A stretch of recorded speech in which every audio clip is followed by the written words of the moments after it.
பிறவிகள் அப்படிங்க வர்றப்போ, என்னன்னா, ஒரு சோல்ங்கிறது 2 அனிமல் 2 விலங்காக இருக்கும். அதுல வந்து அதுவும் இல்லாமல் அந்த அந்த விலங்குகள் வந்து மனிதர்களோடு சேர்ந்து வாழக்கூடிய விலங்குகளா இருக்கும். அதாவது பெட்ஸ்ன்னு சொல்லுவோம் இல்லையா? அப்போ வீட்ல வந்து நாய், பூனை, அப்புறம் குதிரை, மாடு அந்த மாதிரி பிறவிகள் தான் கடைசி பிறவிகள் எடுப்போம். அதுவும் ஒரு ஆன்மா வந்து 2 ஒரே இடத்துல அது பிறக்கணும்னு அவசியம் இல்ல.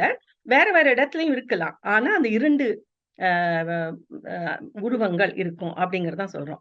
அப்போ இந்த அனிமல் கிங்டத்துல இருக்கிறப்போ என்ன நடக்குதுன்னா, பயம்ங்கிறத நம்ம கத்துக்கிறோம். பயம் வருது. அப்போ அது அனிமல் கிங்டத்துல நம்ம பிறவியில் எடுத்து, எடுத்து, எடுத்து போய்க்கொண்டு போறப்போ என்ன நடக்குதுன்னா, கடைசி பிறவிகள்ல அந்த பயத்த நம்ம போக்கணும். அதாவது மனிதர்களுக்கு உள்ள மேல உள்ள பயங்கள போக்க வேண்டும்.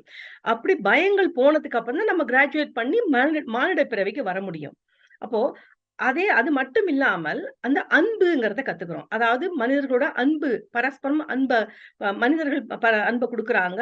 நம்மளும் அத பெற்றுக்கிறோம். நம்மளும் பரஸ்பரம் அத வந்து குடுக்கக்கூடிய மாதிரி பழக்கம் வருது. அப்போ ஒரு நாய்க்கு வந்து அத தடவி குடுத்தா சந்தோஷத்துல அது வந்து நக்கும் இல்லையா? அந்த மாதிரி அன்புங்கிறத வந்து பரஸ்பரம் பெற்று வாங்கக்கூடிய அந்த தன்மையும் வருது. அது மட்டும் இல்லாம பயங்களும் நீங்கி போறது.